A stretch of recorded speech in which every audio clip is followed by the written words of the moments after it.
Excellent. I love that change in energy there.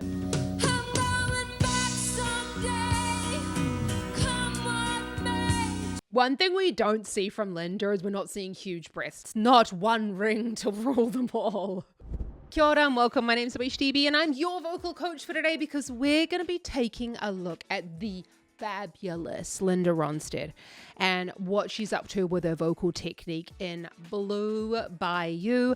We're going to be taking a look at what she's doing with this amazing instrument of hers and how is she creating these sounds, and most importantly, how you can create these sounds at home. Let's just get straight to it.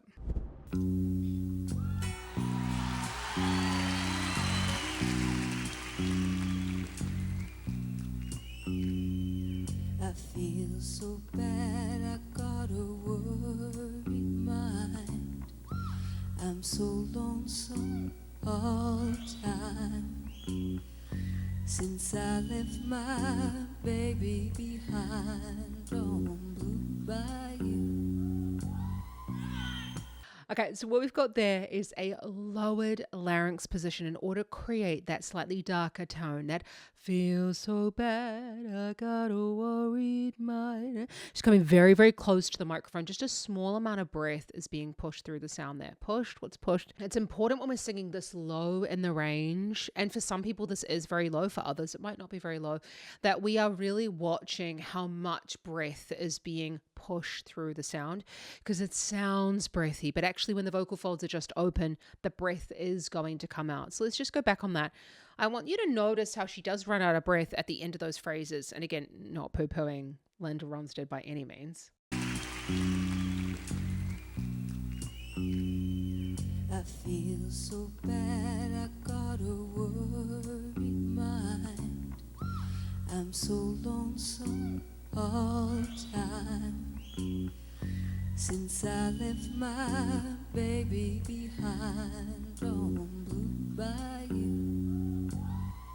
We heard that Blue Bayou. We heard a little bit of like tightening coming into the throat there. Now, again, I do not know what position Linda Ronstadt is in, but this often happens to singers when we don't take on enough breath before we start singing the phrase. So, feel so bad, I got a lonely mind. She was fine on Blue Bayou. We started to get that squeezing going on. Now, there is no like magical amount of breath that we're supposed to take in, but we would be practicing, okay, do I need to take a big breath, a little breath before we start singing that song? And actually nerves can play a huge role in how much breath we have for that entire phrase. So if we're really, really nervous, our heart's going fast, and therefore we tend to have less breath in the end of the phrase because our body's kind of using up more of it. I also personally feel like in that moment, it's also adding to that like kind of pain and anguish that she's feeling in the song. So yeah, I'd only maybe say something if that was a student working on the song. Behind on Blue Bayou. Saving nickels, saving dimes, working till the sun don't shine, looking forward to happier times on Blue Bayou. Cool. And we can also hear there's a little bit of wobble going in the voice. Happier times. That could be her vibrato, but that could also be happening due to nerves. And again, I know Linda Ronstadt is a seasoned performer by this stage, but you know, even seasoned performers get a little bit nervous. So that shaking could be a shake of the voice, but it also could be vibrato. You know, we don't really know these things, but you can hear that shake is also being created by pushing times, created by pushing a little bit more breath, and that could be a reason why she's having less. We're seeing quite a tight holding of the microphone. That could be due to like her showing emotionally what's going on. Again, could be down to nerves. We never really know. And we've got this sort of like rolling of the shoulders now that will automatically be pushing out more air than maybe she wants to, and could be the reason why it's like lots of coulds today, Zoe. The problem is with singing is that it's often a matter of like could. We're never really 100% certain unless the person is standing in front of us and we're asking him like, so Linda, why are you struggling with your breath control in this song?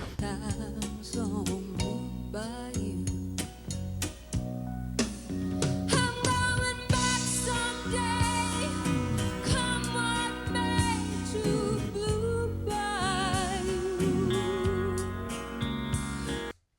Wow. You immediately saw a change in the position there of her body language. We saw, I'm going back someday. We had an opening of the mouth into more of a trumpet shape that's going to help her to stay in that chest voice quality, or to even access that chest voice quality for those higher notes. We've also got a slight lift in the chin that can help to stop the larynx from tipping forward quite as much as it was maybe at the beginning of the song. Open gestures are also going to be helping her to support the sound. Now, I say that with a pinch of salt, but it's helping to support the sound through those larger muscles in the chest and the back. Let's just go back on that, because I want you to notice this energy shift that happens between the verse and the chorus there. Forward to happier times on Bayou. I'm going back someday, come what may, to Blue Bayou. Excellent. I love that change in energy there. The movement of the hand up to the top of the microphone could also be a way for her to help to access those lat muscles by pulling down in the shoulder. Now, by engaging those lat muscles, we're also holding the ribs out, which means that we're not pushing all of the air out of the lungs all at once. That opening in the chest will also be a way to engage those larger muscles. We're talking about emotions and singing today inside the Vocal Academy, actually, in our masterclass. And this could also be a way to show the emotional change within the song. We've got the head lifting, that cry coming into the sound. That because there is that quite obvious emotional change in terms of the volume and that cry of the chorus. To Blue Bayou, where the fox are fine and the world is mine. Blue Bayou. So she's coming on Blue Bayou. She's going from that thicker vocal fold quality, a louder sound, into the thin vocal folds as she's going back, allowing the vibrato to kind of color the sound. We don't always want vibrato to be just a blanket sound throughout the entire phrase. We're using vibrato as a way to color the ends of phrases, because honestly, just like if we were to do anything for a really long period of time within a song, it just honestly gets very boring. And we bring attention to the beauty of the voice when we're doing that. We stop listening to the lyric. I've got something to say about that, though, in the next little bit. Where the fox are fine and the world is mine. Blue Bayou. I want to point out just there, because so many of my singers come and they're like, oh, but Linda Ronstadt's kind of like tilting her head to the side, and you tell me, Zoe, to sit up really tall. When we're talking about learning something, we're wanting to really work on the optimal position or the most economical positions for the movements. And that is with singing about standing up tall, about having the head, over top of the shoulders, and all of the parts of the body kind of like stacked up so that the muscles can work as easily as possible. When we're like this, we're a little bit one-sided, and we're favoring one side of the muscles as opposed to keeping it in the middle. Now, that's not to say that what Linda's doing is wrong, but it's not the optimal position. Now, at her level, she will be able to do this and compensate with her technique. But someone who is learning isn't able to do that at that point. So we're looking at like, what is the best kind of possible posture right at the beginning? And then as you get more comfortable with singing, it's about paying attention to what your body is really needing. So that's why she can do it, and maybe you can't at this point. Blue Bayou, where those fishing boats with their sails afloat. If I could only see. You notice that change in the energy. Where the fishing boats. We even had like a clench, and the sails about. In other words, so we've got that, even the change in the hand there, change in the energy in the body. I could only see, bringing it back down with the volume, but also in her body position there, because people tension travels. I'm going to come closer. Tension travels. And so what might seem like we're wanting to change the energy that's within our body to adjust to the sound that we're also creating. It's not just about like blanket doing it. You know what? Actually, I really hope the one thing, if you're to take away today, is like, it's not one ring to rule them all. If I could only see that familiar sunrise through sleepy eyes, how happy I'd be. And it just helps with the emotional state that she's in as well. How happy I'd be. Maybe singing in a more sort of like insulated way to herself rather than singing out to this other person.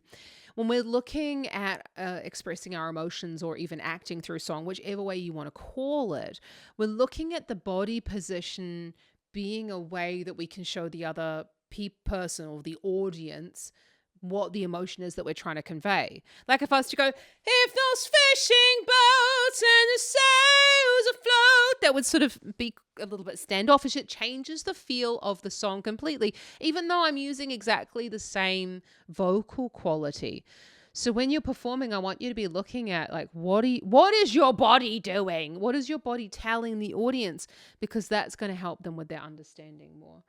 I'm not even sure where we are. It really doesn't matter in terms of where we are in the vocal range. Through sleepy eyes, how happy I'd be.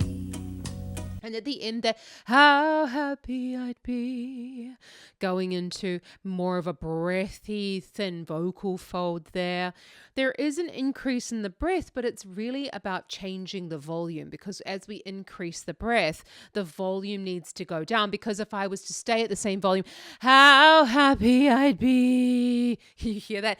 And it get like there's a huge instability because the breath flow or the breath pressure did not match what was happening at the level of the vocal folds. So we need to adjust both of them at the same time. That takes a lot of practice, and it takes a lot of a teacher saying to you like, okay, well, this is what you can do with your voice. This is how you can adjust those sorts of things. So if you're finding that when you're singing, like this is totally normal, what often happens, a singer will go lower in their range and they'll find it really difficult to transition back into the chest voice, then I have a singing lesson for you down in the description below where you can sign up for my 3-day Find Your Chest Voice Challenge. We talk about exactly that, about how to make those changes here at the level of the vocal folds for your voice. Get it down there. That familiar sunrise through sleepy eyes, how happy I'd be. Gonna be with some of my friends. So when we're down there and we've come from this like higher chest voice sound, we're needing to make sure that we take the larynx down where the feels are. I like to imagine myself as Santa Claus. Yes, I know I'm not Santa Claus, but you can go when you're practicing, because you need to do this like one after the other, like rather than trying to take the song all in one fell swoop when you're practicing it, because that way you're going to be like teaching your brain, hey, okay, this lower section, I need to go taking the volume out and reducing the breath flow there. Let's just go back on that. I love the energy change there. Why am I so on the energy? I think it's because we were talking about it in the masterclass, like all about the energy. I got energy on my mind. The sunrise through sleepy eyes, how happy I'd be. Gonna be with some of my friends. Gonna see my baby again. Maybe I feel better again on Blue Bayou. Interesting that we're really only seeing her running out of breath in these lower sections where there is more breath in the sound. Now, there's a really good reason for that. It's totally normal. It's because when we are lower in the range and we have more breath, obviously we use more of it, so we need to take in deeper breaths. But this is also where things like nerves can impact our voice a lot more, because we don't have such a firm vocal fold closure. So we're hearing that swing of the that little bit of wobble coming into the sound. We're hearing And again, this could be either an emotional decision, or it could be an artistic decision, or it could just be involuntary. It could be all of those three. But if this was an involuntary thing, this would be more evident in that lower, less pressurized part of the voice. Whereas all of that wobble disappears as she goes higher up in the range with that louder sound, because there's more vocal fold pressure, there's more contact there, and it doesn't affect it so much. It's also easier to sing with nerves in a louder voice quality, which is why people tend to get louder when they get really nervous. On Blue Bayou, saving nickels, saving dimes, working till the sun don't shine, looking forward to happier times on Blue Bayou. So beautiful. I love that she keeps connecting. She's doing what her voice wants her to do in this moment, and that's all every singing teacher could ever ever wish for, was that, if you're struggling with the breath control or anything, don't try and hide it, don't try and apologize, work with it in that moment. And that's what she's doing. Again, this could be please don't think that I'm coming for Linda Ronstadt in any way, shape, or form. But honestly, if you've been here before and you've subscribed to the channel, then you know that I'm not like that. But this could be down to, for example, she might have had a cold the week before. This might just be a little bit of swelling on the vocal folds. Could be that a speck of dust flew into her throat and she's struggling to make vocal fold contact. It could be that there's a tickle in there. It could be due to so many different reasons why she's struggling to hold on to the end of the phrase. It could just be her artistic decision. So again, we're not going to say which one it is because only she will know. But what I love about it is that she's not making anything of it, and she's continuing the performance and building it in. And that's all that we really want, especially coming closer to the microphone and reducing that level of volume, and the amount of breath in the sound also helps. Times on Blue Bayou. I'm going back someday, come what may, to Blue Bayou, where the folks are fine and the world is mine, Blue Bayou.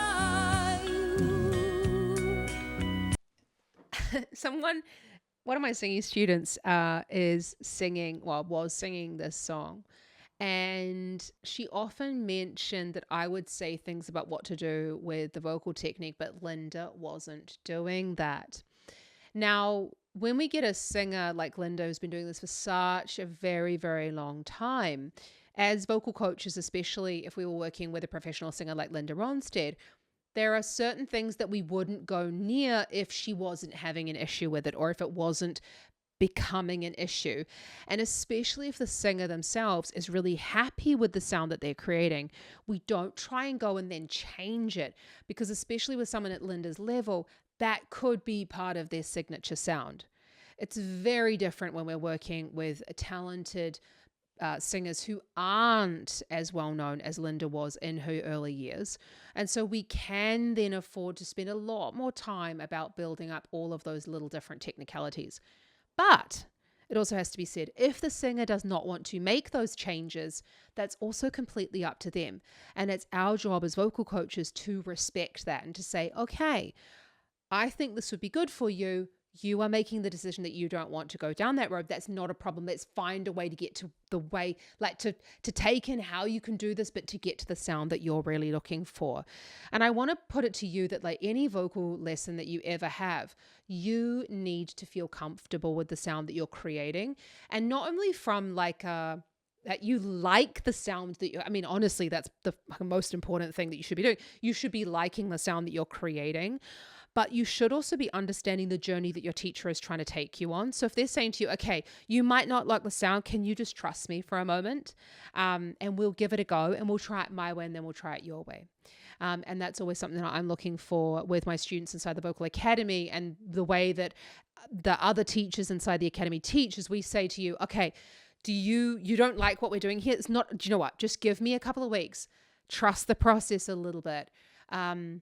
But what we will never say to you is we never want you to push through any type of pain, any type of discomfort. And if you're really not liking it and unhappy with the way that the sound is going, then it is totally up to you. And if at the end of that period, you're just like, do you know what? I really prefer the way that I'm singing it. That is the most important thing, because in the end, you're standing up on stage and it's your performance. So we're here to guide you. We're here to help you as much as possible. We're here to show you the way to build up your voice the way that we know how.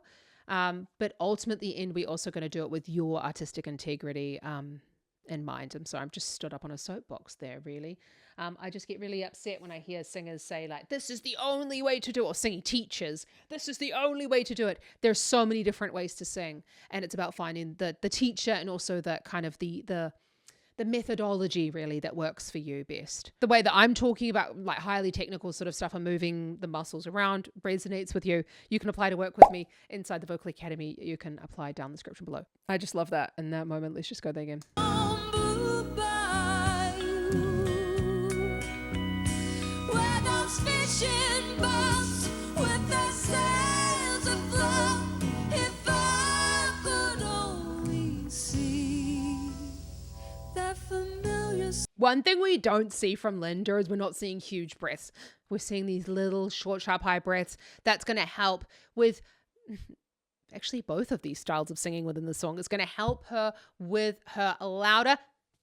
With those fishing boats and the sails afloat. We've got short, sharp, high breath, increasing the subglottic pressure or the pressure below the vocal folds, which is what we need for a louder sound. And it's going to help for those slightly, the phrases are slightly longer, but with a bit more of a relaxed breath, and that body posture is going to help for those, the slightly quieter sections of the song. Sunrise through sleepy eyes, how happy I'd be.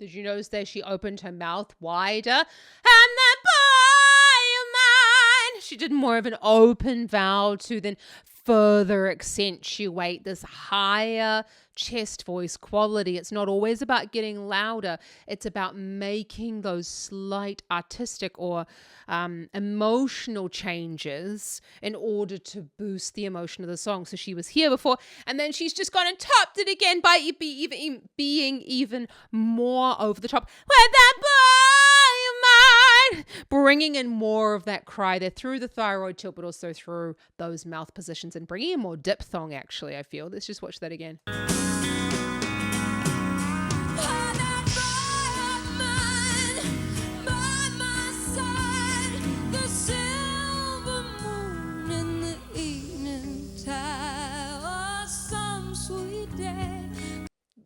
You see, how did she manage to go through that phrase there was basically because she had a thicker vocal fold closure, and that's why she was able to continue.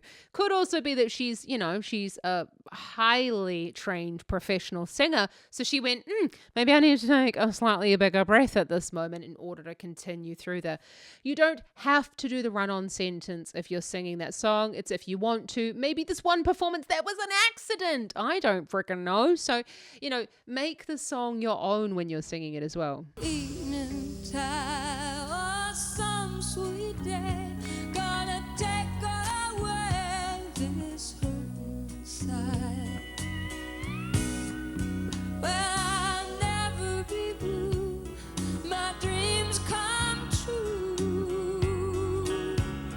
I'm blue by you. I was wondering how this was going to end. So we've got this chest on blue Bayou.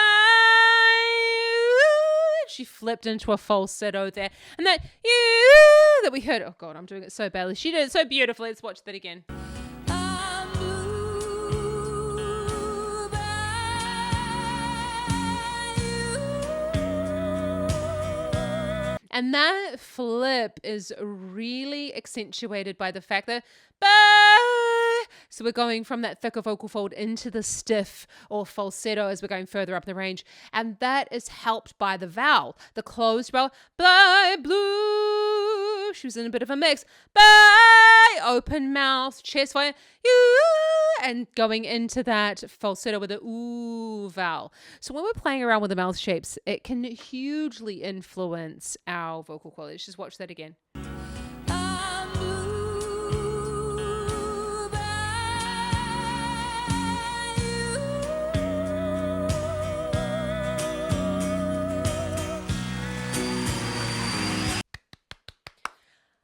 She's just such a fantastic singer, and that's really where we're kind of all aiming to get to, where we can sing with that apparent amount of ease, but we only get to sing with that amount of ease once we put all of the effort into our training beforehand, because that's her job, right? That's her job, to make it look that easy in the end, but that only comes through putting in a shitload of effort before. And that's really about learning what your voice needs, but also learning, honestly, someone said to me this week, like, they'd never really been taught like how to sing step by step, like saying, okay, they'd never actually been taught how to sing. And my mind just boggles with the fact that they had like 15 years of singing lessons and had never actually been taught how to sing. And it caused that singer to think, oh my God, I just can't sing. Like, this must just not be for me. But that was because they weren't actually being told what was the best for their voice. And that's why I teach, like in my videos, like I'm doing the analysis now, I will teach you how to create these sounds literally step by step, because singing is all about the mechanics of moving these muscles as well as bringing them into emotion, like we've just seen so beautifully done there.